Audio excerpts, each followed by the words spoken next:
Assalomu alaykum aziz kuzatuvchilar. Mana bizni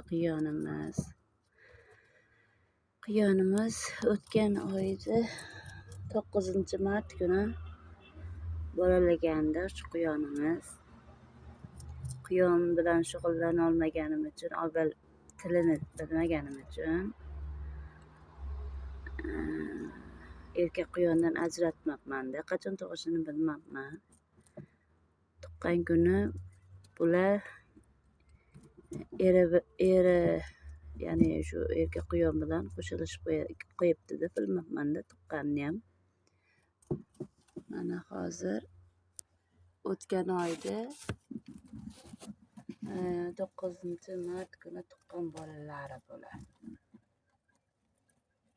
Sutdan ayrilib yemga kirdi уже. Endi esa quyonimiz o'sha kuni 9-mart kuni qochgan, tuqqan kuni 10-aprel kuni tuqqan bolalarini ko'rsataman. Mana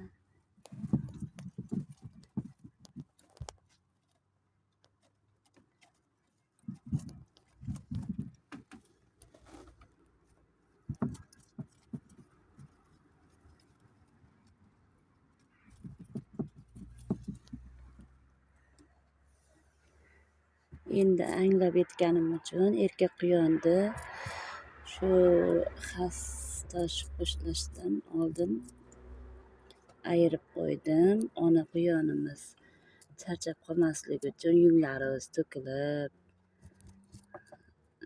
nima deydi, charchaganday bo'lib qolganda, o'shuncha erkak quyonimizni ayirib qo'ydik.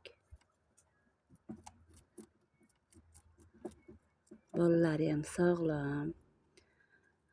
1 oyda 2 marta tuqqandek bo'ldi. Yangi bolalari ham sog'lom, kattalari ham sog'lom, yem yeyishyapti.